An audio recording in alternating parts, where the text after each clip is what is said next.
Good evening प्यारे बच्चों, कैसे हैं आप लोग। उम्मीद है कि आप लोग सब अच्छे होंगे और अपनी तैयारी बहुत अच्छी तरीके से कर रहे होंगे। आज हम लोग आप लोग के बीच बोर्ड परीक्षा क्लास 12 और 10th भी वाले भी देख सकते हैं इसको, लेकिन स्पेशली ये 12 क्लास के लिए है। हम लोग स्पेशली जो है 12 क्लास के लिए हिंदी विषय का व्याकरण लेकर के आए हैं। इसमें 50 VVI ऑब्जेक्टिव है जो व्याकरण से है, और ये 50 ऑब्जेक्टिव हम आप लोगों को आज समझाएंगे। आप लोग मेरे साथ वीडियो में लास्ट तक बने रहिए, देखिए कि आपका 50 में से कितने ऑब्जेक्टिव व्याकरण से सही हो रहे हैं, क्योंकि बहुत सारे बच्चों को व्याकरण में भी दिक्कत होता है। तो हम लोग 50 ऑब्जेक्टिव व्याकरण से लेकर के आएंगे ताकि बच्चों का व्याकरण में भी कोई चूक कोई गलती ना हो। तो हम लोग आज VVI 50 ऑब्जेक्टिव व्याकरण से करेंगे, जो कि आज बहुत ही इंपोर्टेंट क्लास होने वाला है और ये बोर्ड परीक्षा के लिए है। हिंदी विषय का व्याकरण है आज। तो हम लोग पहला प्रश्न को लेते हैं। 50 MCQ करना है हम लोगों को, 50 MCQ यानी मल्टीपल चॉइस क्वेश्चन। तो पहला क्वेश्चन हम लोग के पास, हिंदी की लिपि क्या है। तो सबको पता है प्यारे बच्चों, हिंदी की लिपि क्या है। हिंदी की लिपि क्या है? देवनागरी है। क्या? देवनागरी। चीनी समझते हैं आप लोग, मंदारिन भाषा। मंदारिन चीनी क्या है? मंदारिन है, जान ही जाइए थोड़ा सा एक्सप्लेनेशन। और रोमन किसके लिए? इंग्लिश के लिए। अगर आप अपने बुक में एग्जाम देने के टाइम अगर आपका जो कॉपी मिलेगा उसमें अगर आप जिस दिन आपका इंग्लिश का पेपर है जिन बच्चों का, तो उसको रोमन लिखना है स्क्रिप्ट में। क्या लिखना है? रोमन स्क्रिप्ट, है ना। लिपि का मतलब क्या हुआ? स्क्रिप्ट। और अगर कोई बच्चे उर्दू पढ़ रहे हैं तो उनको बताना है कि लिपि को अगर इंग्लिश में स्क्रिप्ट कहते हैं तो लिपि को उर्दू में क्या कहते हैं। अगर कोई बच्चे उर्दू पढ़ने वाले वीडियो देख रहे हैं तो जरूर आप लोग कमेंट बॉक्स में कमेंट कीजिएगा कि लिपि को उर्दू में क्या कहा जाता है। और संस्कृत के लिए भी क्या हो जाएगा? हिंदी का क्या हो जाएगा? देवनागरी हो जाएगा। इसका सही उत्तर है। दूसरा नंबर का प्रश्न है, संस्कृत, मराठी और नेपाली भाषाओं की लिपि क्या है। संस्कृत, मराठी, चाहे आप संस्कृत लिखिए, मराठी लिखिए या नेपाली लिखिए, इन सभी भाषाओं के लिए प्यारे बच्चों याद रखिएगा देवनागरी ही लिपि है, यानी स्क्रिप्ट जो है वो क्या है? देवनागरी है। अगला प्रश्न लेते हैं हम लोग। अगला प्रश्न है, देवनागरी लिपि का विकास किस लिपि से हुआ था। यानी ये लिखने की जो लिपि है, स्क्रिप्ट है देवनागरी का, जो स्क्रिप्ट है वो किससे विकास हुआ था इसका। तो इसका सही आंसर हो जाएगा ब्राह्मी लिपि से। किससे? ब्राह्मी से। याद रखिएगा इसको। चौथा प्रश्न है, कौन सी लिपि दाईं ओर से, कौन सी लिपि दाईं ओर से बाईं ओर लिखी जाती है। दाईं ओर से बाईं ओर। तो याद रखिएगा प्यारे बच्चों, यहाँ पे ना थोड़ा सा आप इसमें ऑप्शन में कंफ्यूज कर सकते हैं। अगर अच्छे से आप रिसर्च कीजिएगा तो आपको पता चल जाएगा। दाईं ओर का मतलब इधर से लिखना, इधर से। बाईं ओर का मतलब इधर से लिखना, इधर जाएगा। बाईं इधर से हो गया और दाहिना हो गया आपका इधर से। तो दाहिनी ओर से ना, दाहिनी ओर से जो लिखा जाता है वो दो चीज लिखा जाएगा, दो नहीं बल्कि दो तीन चीज लिखा जाएगा। जैसे फारसी आपका दाहिनी ओर से लिखा जाता है, खरोष्ठी भी आपका दाहिनी ओर से लिखा जाता है, और उर्दू भी आपका किधर से लिखा जाता है? दाहिनी ओर से लिखा जाता है। जनरली हिंदी जो हम लोग लिखते हैं, हिंदी हम लोग ये लिखते हैं बाईं ओर से, जैसे क ख। इंग्लिश में हम लोग बाईं ओर से लिखते हैं ABC। लेकिन वही अगर हम लोग उर्दू लिखेंगे तो अलीफ लिखा जाता है, बा लिखा जाता है। जो उर्दू वाले बच्चे हमको जानते होंगे आसानी से। उसी प्रकार फारसी का भी इधर से होगा, खरोष्ठी का भी इधर से होगा। इसका मतलब यहाँ पे फारसी और खरोष्ठी दोनों ही सही आंसर है। तो इसमें इनमें से दो होना चाहिए, बी और डी। याद रखिएगा, क्योंकि इसका ऑप्शन करेक्ट नहीं कर पाएंगे आपको हम, लेकिन आपको नॉलेज ये बहुत ही इंपॉर्टेंट है। आगे बढ़ते हैं हम लोग 5वां नंबर प्रश्न के लिए, देवनागरी लिपि क्या है। देवनागरी लिपि क्या है? तो याद रखिएगा ये अक्षरात्मक लिपि है। जैसे हम लोग लिखते हैं ना, क लिखते हैं, ख लिखते हैं, ग लिखते हैं, ये तो भाई अक्षर ना है। इसको हम लोग क्या कहेंगे? अक्षरात्मक लिपि कहेंगे। क्या कहेंगे इसको? अक्षरात्मक लिपि। 6वां नंबर का प्रश्न है प्यारे बच्चों, रोमन लिपि क्या है। अभी जस्ट आप लोगों को कुछ देर पहले बताया रोमन लिपि क्या है। याद रखिएगा ये वर्णात्मक है। क्या है? वर्णात्मक लिपि है। किसमें यूज होता है? तो इंग्लिश में। अगर आप जिस दिन इंग्लिश विषय का आपका पेपर होगा उस दिन आपसे कहा जाएगा कि कॉपी में आप क्या भरेंगे स्क्रिप्ट, तो आपको क्या भरना है? रोमन भरना है। क्या भरना है? रोमन। 7वां नंबर का प्रश्न है, भारत की प्राचीन लिपि कौन सी है। भारत की प्राचीन लिपि कौन सी है। तो याद रखिएगा भारत की प्राचीन लिपि कौन है? ब्राह्मी है। और ब्राह्मी से क्या आया था? देवनागरी आया था। तो इसका सही उत्तर हो जाएगा प्यारे बच्चों ऑप्शन ए, ब्राह्मी लिपि। और 8वां नंबर का प्रश्न है, हिंदी में हर्षों स्वर कितने हैं। हिंदी में हर्षों स्वर कितने हैं। ऑप्शन में यहाँ पे आपका 4 है, और जो कि सही उत्तर है 4 क्या होते हैं? हर्षों स्वर होते हैं। आपको कमेंट में लिखना है कि कौन कौन से हर्षों स्वर 4 होते हैं। कमेंट बॉक्स में जरूर कमेंट कीजिएगा। आपका कमेंट हम लोग का हौसला बढ़ाता है, इसलिए हम लोग कमेंट का उम्मीद करते हैं। 9वां नंबर का प्रश्न है, अ क्या है? अ का उच्चारण स्थान क्या है। यानी हम लोग इसको कहां से उच्चारण करते हैं। तो याद रखिए प्यारे बच्चों, कर्ण से। किससे? कर्ण से। ओष्ठ से, मूर्धा से और तालु से आपको बताना है कि ओष्ठ से क्या उच्चारण होता है, मूर्धा से क्या होता है और तालु से क्या होता है। ये आपको कमेंट बॉक्स में कमेंट करना है। 10वां नंबर का प्रश्न है, री का उच्चारण स्थान क्या है? तो याद रखिएगा, ये इसका उच्चारण स्थान क्या है? मूर्धा। क्या है? मूर्धा। क्या? मूर्धा। निम्नलिखित में घोष वर्ण कौन सा है? कौन से वर्ण को हम लोग क्या कहेंगे? घोष वर्ण कहेंगे, यानी कौन से अक्षर को? तो याद रखिएगा, गौ को क्या कहेंगे? घोष वर्ण कहेंगे। क्या कहेंगे? घोष वर्ण। 12वां नंबर का प्रश्न है, निम्नलिखित में किसका उच्चारण कंठ से होता है? कंठ से। कंठ किसका उच्चारण किससे होता है? कंठ से होता है। ह ऐसे बोलिएगा तो आपको पता है ना, कंठ से। कंठ से ह ह, तो यहां से इसका उच्चारण होता है, उसको क्या कहेंगे? कंठ कहेंगे। कंठ से होता है। 13वां नंबर का प्रश्न है, हिंदी में अंतस्थ अंतस्थ व्यंजन कितने होते हैं? याद रखिएगा, हिंदी में अंतस्थ व्यंजन कितने होते हैं? ये आपका 4 होते हैं। कितने होते हैं? 4। याद रखिएगा इसको। 14वां नंबर का प्रश्न है, यौ किस प्रकार का व्यंजन है? यौ किस प्रकार का व्यंजन है? याद रखिएगा, ये अर्ध स्वर है। क्या है ये? अर्ध स्वर, आधा स्वर। 15वां नंबर का प्रश्न है, निम्नलिखित में कौन अर्ध स्वर है? तो आप समझ ही गए होंगे कौन अर्ध स्वर है। यौ क्या है? अर्ध स्वर है। 16वां नंबर का प्रश्न है, ई का उच्चारण स्थान क्या है? ई है ना, ये हर्षई है एक्चुअली में। एक होता है हर्षई और एक होता है क्या? दुर्गई। ये आपका क्या है? हर्षई है। क्या है? हर्षई। और ये क्या है? दुर्गई। तो हर्षई का उच्चारण स्थान क्या है? याद रखिएगा, हर्षई का उच्चारण स्थान क्या है? तालु है। क्या है? तालु। 17वां नंबर का प्रश्न है, लौ का उच्चारण स्थान क्या है? लौ का उच्चारण स्थान क्या है? लौ। लौ, तो लौ का उच्चारण स्थान क्या हो जाएगा? दंत हो जाएगा। दंत, ऑप्शन ए। 18वां नंबर का प्रश्न है, वस्तुओं के नाम को क्या कहते हैं? वस्तुओं के नाम को क्या कहते हैं? सबको पता है, दुनिया में कोई भी चीज है, सबका कोई ना कोई नाम है, और जिसका नाम उसको संज्ञा कहते हैं। उसको क्या कहते हैं? संज्ञा कहते हैं। तो ऑप्शन ए इसका सही उत्तर हो जाएगा, संज्ञा। 19वां नंबर का प्रश्न है, नाप तौल का बोध कराने वाले शब्द को क्या कहते हैं? यानी एक ऐसा शब्द जिससे हम लोग को नाप तौल का पता चलता है, उसे हम लोग क्या कहते हैं? उसे हम लोग दर्ववाचक संज्ञा कहते हैं। सबका सही जवाब होगा मेरे ख्याल से आंसर। 20वां नंबर का प्रश्न है, निम्नलिखित में से कौन दर्ववाचक संज्ञा नहीं है? दर्ववाचक नहीं है। याद रखिएगा, दर्ववाचक नहीं है। दर्व, दर्व, इसमें दर्ववाचक कौन नहीं है? चारों ऑप्शनों में इसका जो सही उत्तर हो जाएगा ऑप्शन डी हो जाएगा। अब प्यारे बच्चों, अब ये सोच रहे होंगे कि ये ऑप्शन डी कैसे होगा। तो याद रखिए, जिसे नापा या तौला जा सके परंतु गिना ना जा सके, उसे हम लोग क्या कहेंगे? दर्ववाचक संज्ञा कहेंगे। तो आप देखिए, आपने एक चीज और याद रखिएगा, इसको जो है ना, इसको जो है जातिवाचक संज्ञा में रखा जाता है, क्योंकि इसमें एक्चुअली में खाद्यान्न है। क्या है? खाद्यान्न है। सोना आपका धातु है, चांदी धातु है, ये आपका तेल क्या है? द्रव है। तो इसको हम लोग तौल और माप सकते हैं। तौल और माप सकते हैं। इसको विशेष कैटेगरी कभी कभी जाति में भी गिना जाता है, इसीलिए इसका आंसर क्या हो जाएगा? ऑप्शन डी हो जाएगा, आटा। बढ़ते हम लोग 21वें प्रश्न की ओर। लिंग के अनुसार शुद्ध जोड़ा कौन सा है? माली, मालिन, माली, माला। तो याद रखिए, इसमें सही आंसर आपको दिख ही रहा होगा, ऑप्शन ए सही है, माली और मालिन। सूर्य शब्द का स्त्रीलिंग क्या होगा? सूर्य शब्द का स्त्रीलिंग क्या होगा? तो सूर्य शब्द का स्त्रीलिंग जानते क्या होगा? सूर्या होगा। ऑप्शन बी इसका सही उत्तर है। 23वां नंबर का प्रश्न है, हिंदी में शब्दों का लिंग निर्धारण किसके आधार पर होता है? तो इसका सही आंसर होगा प्यारे बच्चों, संज्ञा के आधार पर। किसके आधार पर? संज्ञा के आधार पर। 24 नंबर का प्रश्न है, लिंग के अनुसार शुद्ध जोड़ा कौन सा है? इसमें से कौन सा जोड़ा है जो कि क्या है? पूरी तरीके से शुद्ध है। तो आप देखिए, ऑप्शन देखने के बाद आपको पता चल ही गया होगा कि कौन सा जोड़ा क्या है? शुद्ध है। तो याद रखिएगा, ऑप्शन डी इसका सही उत्तर हो जाएगा, रचयिता और रचियित्री। रचयिता और रचयित्री।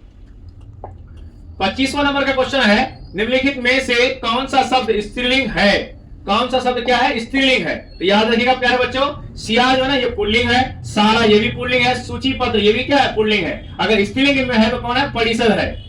परिषद की बैठक हो गई। किस वाक्य में आपादान कारक है? आपादान कारक है। किस वाक्य में आपादान कारक है? हिमालय से गंगा निकलती है। आपादान का मतलब समझते हैं? आपादान का मतलब होता है छूटने का बोध। किसका बोध? छूटने का बोध।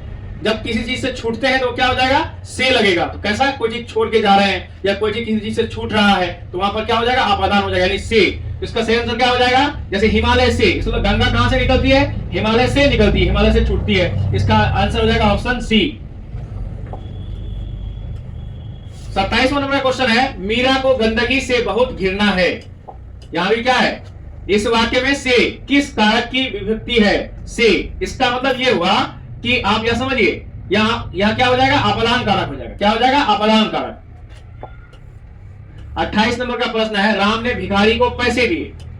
राम ने भिखारी को पैसे दिए। इस वाक्य में को किस कारक की विभक्ति है? तो याद रखिएगा, यह संप्रदान कारक है। क्या है? संप्रदान कारक। क्या है? संप्रदान कारक। 29वां नंबर है, मेरे घर से आपका घर 5 किलोमीटर दूर है। इस वाक्य में घर घर किस कारक में है? घर किस कारक में है? तो याद रखिएगा, मेरे घर से, घर से ये कौन से कारक में होगा? आपादान कारक में। कौन से कारक में? आपादान कारक में। ऑप्शन सी इसका सही उत्तर है। 30वां नंबर का प्रश्न है, वृक्ष से पत्ते गिरते हैं। वृक्ष से पत्ते गिरते हैं, इस वाक्य में से किस कारक का चिन्ह है? तो आप समझ ही गए होंगे, जहां से कोई चीज छूटता है तो वो किसका हो जाता है? आपादान का हो जाता है। यानी से छूटना, तो ये क्या हो जाएगा? आपादान कारक हो जाएगा। क्या हो जाएगा? आपादान कारक। किसी पर अधिकार दिखाना है तो वो अधिकरण हो जाएगा। कर्म कारक, जो काम करता है खुद से। मेरी मां से चला नहीं जाता, इस वाक्य में रेखांकित शब्द से किस कारक का बोध करता है? तो याद रखिए, ये क्या हो जाएगा? करण कारक। क्या? करण कारक। आपादान तो होगा नहीं, क्योंकि छूटता तो है नहीं है। 32वां नंबर का प्रश्न है, के लिए किस कारक का चिन्ह है? किस कारक का चिन्ह है? ये क्या हो जाएगा? संप्रदान कारक। क्या संप्रदान कारक। संबंध तो है नहीं, आपादान छूट नहीं रहा है, कर्म कारक होगा नहीं, तो क्या हो जाएगा? ऑप्शन बी इसका संप्रदान कारक हो जाएगा। 33वां नंबर का प्रश्न है, रमा पर बहुत कर्ज है। रमा पर कर्ज है। इस वाक्य में रेखांकित शब्द पर किस कारक का प्रकट करता है? किस कारक का? अधिकरण, यानी जब पर कोई अधिकार हो, जब पर कोई चीज अधिकार यानी हक जताया जाए, तब हम लोग क्या कहेंगे? अधिकरण कारक कहेंगे। ऑप्शन ए इसका सही उत्तर हो जाएगा। 34वां नंबर का प्रश्न है, गीता को तेज बुखार है। गीता को तेज बुखार है, इस वाक्य में को किस कारक का उदाहरण है? गीता को तेज बुखार है, यानी गीता पर तेज बुखार, यानी कि संप्रदान कारक। क्या हो जाएगा? संप्रदान कारक। ठीक है, याद रखिएगा इसको। 35वां नंबर का प्रश्न है, वह अपने वर्ग में सबसे तेज है। इस वाक्य में किस कारक का चिन्ह है? याद रखिएगा, अधिकरण, क्योंकि ये वर्ग में क्या हो रहा है? इसका अधिकरण हो रहा है कि वर्ग में वो सबसे ज्यादा तेज है, तो अधिकरण हो रहा है। क्या हो जाएगा? अधिकरण कारक। ऑप्शन डी इसका सही उत्तर हो जाएगा। 36 नंबर का प्रश्न है, निम्नलिखित में से अनिश्चयवाचक सर्वनाम कौन सा है? निम्नलिखित में से अनिश्चयवाचक। तो यहाँ अगर ध्यान दीजिएगा गौर से, तो कौन का मतलब? ये तो प्रश्नवाचक हो गया। जो, ये तो संबंधवाचक हो गया। जो, जैसे वह जा रहा है, जो मेरा भाई है, ये तो संबंधवाचक हो गया। उसके बाद फिर क्या है? ये वह तो सर्वनाम है, ये सर्वनाम हो गया, ये संबंधवाचक हो गया, ये आपका प्रश्नवाचक हो गया। तो इसका मतलब क्या? कोई क्या हो जाएगा? अनिश्चयवाचक हो जाएगा। तो ऑप्शन सी इसका सही उत्तर है। 37वां नंबर प्रश्न है, निम्नलिखित में से पुरुषवाचक सर्वनाम नहीं है। पुरुषवाचक नहीं है, याद रखिएगा, पुरुषवाचक नहीं है। आपको ये तो पुरुषवाचक है, उनको ये भी पुरुषवाचक है, और हमको ये भी पुरुषवाचक है, जिनको इसका कोई अता पता नहीं है, इसका कोई अता पता नहीं है। इसका क्या हो जाएगा? ऑप्शन सी हो जाएगा। 38वां नंबर का प्रश्न है, निम्नलिखित वाक्यों में से किस वाक्य में सर्वनाम का अशुद्ध प्रयोग हुआ है? यानी इसमें से कौन सा वाक्य जिसमें सर्वनाम का प्रयोग क्या हो गया? अशुद्ध हो गया है। तो मैं तेरे को एक घड़ी दूंगा, देखिए यहाँ पे, वह स्वयं यहां नहीं आना चाहती, ये तो सही है। आपके आग्रह पर मैं दिल्ली जा सकता हूं, ये भी सही है। मुझे इस बैठक की सूचना नहीं थी, ये भी सही है। इसमें सही नहीं है कौन? मैं तेरे को एक घड़ी दूंगा। 39 नंबर का प्रश्न है, पता नहीं राम को कैसे शक हो गया। ये वाक्य किस प्रकार के सर्वनाम का उदाहरण है? राम को कैसे शक हो गया। देखिए, कैसे शक हो गया, यानी कारण पता नहीं है। जब कारण पता नहीं है तो क्या हो जाएगा? अनिश्चयवाचक सर्वनाम हो जाएगा। ऑप्शन बी इसका सही उत्तर है। 40वां नंबर का प्रश्न है, यह गाय बहुत दूध देती है। इस वाक्य में यह क्या है? ये क्या है? संज्ञा तो नाम होगा ना प्यारे बच्चों, नाम हो जाएगा। निश्चयवाचक अनिश्चयवाचक, जैसे अभी कुछ देर पहले क्या अनिश्चयवाचक पढ़े? निश्चयवाचक, जहां पर तुम बिल्कुल निश्चय जानते हैं आप। सर्वनामिक, जैसे ये, वह, तुम, मैं, ये सब क्या है? सर्वनामिक है। ऑप्शन बी इसका क्या हो जाएगा? सही उत्तर हो जाएगा। 41 नंबर का प्रश्न है, मानव शब्द से बना विशेषण कौन सा है? मानव शब्द से जो शब्द बना विशेषण है वो आपका मानवीय है। नहीं, मानवीय काम करो, यानी कि इंसानों वाली काम करो। तो मानव शब्द से जो विशेषण बनेगा वो क्या बनेगा? मानवीय बनेगा। ऑप्शन डी इसका सही उत्तर है। 42 नंबर का प्रश्न है, निम्नलिखित में से गुणवाचक विशेषण कौन सा है? याद है, गुणवाचक, गुण यानी जिसमें गुण बताया जा रहा है। क्या बताया जा रहा है? गुण बताया जा रहा है। तो देखिए, कुछ, तीन, चौगुना, ये तो भैया ये सब क्या है? ये कुछ परिणाम में आता है। ये आपका किसमें आ गया? संख्यात्मक आ गया। नया, पुराना, ये सब तो गुण है। मोटा, पतला, गोरा, काला, ये सब तो गुण हो गया। इसका मतलब क्या हो जाएगा? ऑप्शन बी हो जाएगा, नया। ऑप्शन बी इसका सही उत्तर है। 43 नंबर का प्रश्न है, गहरी हरी पैंट मत पहनो। रेखांकित शब्द गहरी किस प्रकार का विशेषण है? किस प्रकार का विशेषण है? अनिश्चयवाचक विशेषण ये तो है नहीं। संख्यावाचक विशेषण, जैसे संख्यावाचक में क्या करते हैं 10 किलो, 5 किलो या 10, 15। गुणवाचक और कालवाचक, कालवाचक तो है नहीं, जैसे कि पढ़ता था, पढ़ेगा। गुणवाचक, गुणवाचक भैया गहरी, गहरी तो ये गुण है ना। रेखांक यह क्या करा है? गहरी हरी पैंट, तो ये तो गुण हो गया, पैंट का तो ये गुण है। इसका मतलब क्या हो जाएगा? ऑप्शन सी हो जाएगा, गुणवाचक विशेषण। 44 नंबर का पशु शब्द का विशेषण कौन सा होगा? पशु शब्द का जो विशेषण है वो क्या हो जाएगा? पाश्विक हो जाएगा। ऑप्शन ए इसका सही है। 45 नंबर में आइए। 45 नंबर का प्रश्न है, वह बहुत तेज बालक है। रेखांकित शब्द तेज किस प्रकार का विशेषण है? किस प्रकार का? तो आप बताइए, ये भी तो गुण हो रहा है ना बच्चों। संख्यावाचक तो है नहीं, गिनती नहीं, परिमाण नहीं, 10 किलो 5 किलो ये सब तो है नहीं। सर्वनामिक ये वह मैं तुम ये सब ये है नहीं। क्या है? तेज। कौन तेज है? बच्चा यानी बालक। वो बालक बहुत तेज है, तेज तो उसकी गुण है ना, क्वालिटी हो गई उसकी। तो क्या हो जाएगा? इसका हो जाएगा option B, option B. 46 number में आइए। क्रिया या धातु के अंत में, क्रिया या धातु के अंत में जो परते लगाकर क्रिया बनती है उसे क्या कहते हैं? तो याद रखिएगा, उसे किरीदंत क्रिया कहते हैं। यानी क्या लगाना अंत में? धातु के अंत में जो क्रिया, जो परते लगाकर क्रिया बनती है, परते लगा करके, परते लगाकर क्रिया बनती है उसे क्या कहते हैं? किरीदंत क्रिया कहते हैं। रंजक क्रिया ये सहायक क्रिया की तरह काम करता है। किस क्रिया का अपना स्वतंत्र अर्थ नहीं होता है? किस क्रिया का अपना स्वतंत्र अर्थ नहीं होता? जैसे अभी आप बताया, आपको हम बताया अभी, रंजक क्रिया को क्या बताया? वो सहायता करता है, सहायक क्रिया है वो, इसका ही अपना अर्थ नहीं होता है। इसको हम लोग ऑप्शन बी के साथ जाएंगे। 48वां नंबर प्रश्न है, धातु के बाद वाह, धातु के बाद वाह, वाह पढ़ते जोड़कर कौन सी क्रिया बनती है? कौन सी क्रिया बनती है? वाह। ठीक है, एक होता है आ, एक होता है वाह। तो हम क्या बोल रहे हैं यहाँ पे? वाह। और एक क्या होता है? आ। ठीक है, एक क्या होता है? वाह। तो यहाँ क्या हो जाएगा? द्वितीय परिणार्थक क्रिया। क्या हो जाएगा? द्वितीय परिणार्थक क्रिया। जैसे परवा, परवा, देखिए वाह है ना, परवा, परवा ना, परवाना। खिलवाना, यानी किसी को आप खिलवा रहे हैं तो क्या हो जाएगा? खिलवाना, खिलवाना। आप नहीं कर रहे हैं, दूसरे को करवा रहे हैं। आप नहीं कर रहे हैं, दूसरे को करवा रहे हैं, तो ये क्या हो जाएगा? द्वितीय परिणार्थक क्रिया हो जाएगा। यानी वाह पर, किस पर? वाह पर। ऑप्शन बी इसका सही उत्तर है। आ पर क्या होगा? जैसे पढ़ना, आप भाई खुद ही ना पढ़ रहे हैं, पढ़ना ना, ना नौ में प्लस क्या हुआ है? आ हुआ है, इसका मतलब क्या होगा? पढ़ना, पढ़ना। तो ये आपका खुद पर हो जाएगा। 49 नंबर का प्रश्न है, धातु के बाद आ, देखिए वही प्रश्न आ गया है। धातु के बाद आ पढ़ते जोड़कर कौन सी क्रिया बनती है? तो प्रथम परिणार्थक क्रिया हो जाएगा। क्यों? क्योंकि द्वितीय में तो क्या है? आप काम दूसरे से करवा रहे हैं, जैसे खिलवाना, पढ़वाना, गाना गवाना। लेकिन यहाँ क्या हो जाएगा? पढ़ना, मतलब खुद पढ़ रहे हैं आप। खेलना, खुद खेल रहे हैं आप नहीं, तो यहाँ क्या हो जाएगा? प्रथम परिणार्थक क्रिया। इसका ऑप्शन ए सही हो जाएगा। चलिए आज हम लोग आज के अंतिम प्रश्न की ओर। अंतिम प्रश्न है, आयशु रोते रोते सो गई। आयशु रोते रोते सो गई। इस वाक्य में रोते रोते कौन सी क्रिया है? तो याद रखिएगा प्यारे बच्चों, इसको हम लोग कहते हैं अश्मापिक क्रिया। अब देखिएगा सर, अश्मापिक क्रिया क्या कहते हैं? अश्मापिक का मतलब हुआ असमाप्त क्रिया। असमाप्त यानी जो काम खत्म नहीं हुआ है। रोते रोते यानी रोते रोते सो गई, खाते खाते उठ गया। खाते खाते क्या काम खत्म हुआ क्या? नहीं, खाते खाते काम पूरा नहीं हुआ था, तो उसको हम लोग क्या कहेंगे? उसको हम लोग अश्मापिक क्रिया कहेंगे। इसमें जानते हैं क्या लगता है? इस क्रिया के बीच में योजक चिन्ह लगता है। क्या लगता है? योजक चिन्ह, योजक चिन्ह लगता है। क्या लगता है? योजक चिन्ह। जैसे जाते जाते, जाते जाते, ये क्या है? योजक चिन्ह है। ये क्या है? योजक चिन्ह। इसको हम लोग क्या कहेंगे? योजक चिन्ह, योजक चिन्ह कहेंगे उसको प्यारे बच्चों। ठीक है, तो इसको हम लोग कौन सी क्रिया कहेंगे? अश्मापिक क्रिया कहेंगे। ऑप्शन बी इसका सही उत्तर है। Thank you so much for watching. आज का वीडियो मेरे ख्याल से आप लोगों को अच्छा लगा होगा। अच्छा लगा होगा तो लाइक शेयर कमेंट जरूर कीजिएगा। चैनल में पहली बार है तो सब्सक्राइब जरूर कीजिएगा।